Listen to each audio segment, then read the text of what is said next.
বৈষম্য বিরোধী ছাত্র আন্দোলনে তুপের মুখে পড়ে আওয়ামী লীগের সাবেক প্রধানমন্ত্রী শেখ হাসিনা 5ই আগস্ট পদত্যাগ করে দেশ থেকে পলায়ন করেছেন। এই কথাটিকে আওয়ামী লীগের বিভিন্ন অঙ্গ সংগঠন থেকে তারা অস্বীকার করে আসছে, কিন্তু বর্তমানে সেটা বাংলাদেশের রাষ্ট্রপ্রধান রাষ্ট্রপতি সেটাকে সম্পূর্ণভাবে পরিষ্কার করে জানিয়েছেন যে শেখ হাসিনা যে কিভাবে পদত্যাগ করেছেন, বিস্তারিত সবকিছু রাষ্ট্রপতির বক্তব্যের মধ্যে প্রকাশ করেছেন। আপনারা দেখতে থাকুন।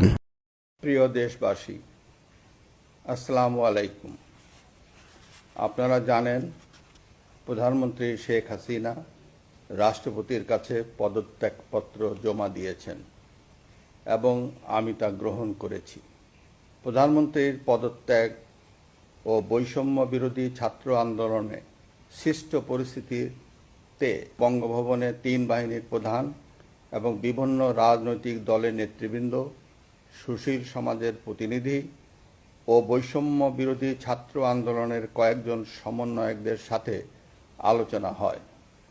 শুরুতেই সেনাপ্রধান বিরাজমান সার্বিক পরিস্থিতি ও রাজনৈতিক দলগুলোর সাথে তার আলোচনা সম্পর্কে আমাকে অবহিত করেন।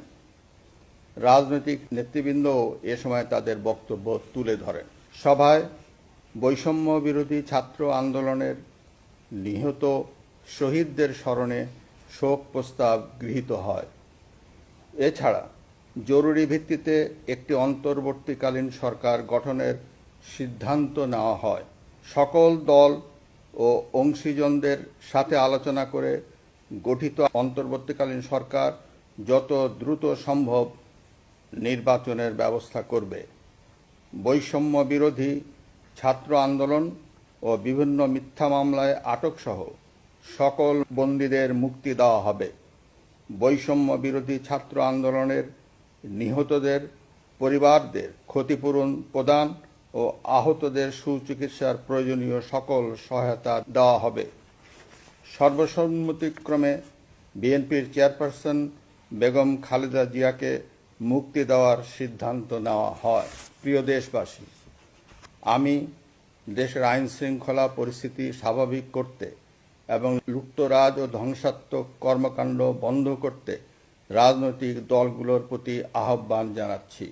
জনগণের জানমাল ও রাষ্ট্রীয় সম্পদ রক্ষায় সশস্ত্র বাহিনীকে কঠোর পদক্ষেপ নেওয়ার নির্দেশ প্রদান করছি। সাম্প্রদায়িক সম্প্রীতি ও সংখ্যালঘুদের নিরাপত্তা নিশ্চিত করতে এবং সরকারি সম্পত্তি রক্ষায় সকলকে এগিয়ে আসার আহ্বান জানাচ্ছি। দেশের অর্থনীতি, প্রশাসন ও শিল্প কলকারখানা চালু রাখার লক্ষ্যে সকলকে কার্যকর ভূমিকা রাখার আহ্বান জানাই। এছাড়া যারা হত্যা ও সহিংসতার সাথে জড়িত, নিরপেক্ষ তদন্তের মাধ্যমে তাদেরকে আইনের আওতায় আনা হবে। গণপ্রজাতন্ত্রী বাংলাদেশের সংবিধান অনুযায়ী অনতিবিলম্বে বর্তমান সংসদ বিলুপ্ত করা হবে। দেশের সকল অফিস আদালত স্বাভাবিকভাবেই চলবে। প্রিয় দেশবাসী, আসুন আমরা দেশকে বাঁচাতে একযোগে কাজ করি। পারস্পরিক হিংসা বিদ্বেষ ভুলে ও প্রতিহিংসার ঊর্ধ্বে উঠে দেশকে এগিয়ে নিতে নিজ নিজ অবস্থান থেকে ভূমিকা রাখার জন্য আমি বিনয়ের সাথে আপনাদের প্রতি অনুরোধ করছি। একটি সুন্দর ও সোনালী ভবিষ্যতের প্রত্যাশায় আমরা এগিয়ে যাব ইনশাআল্লাহ।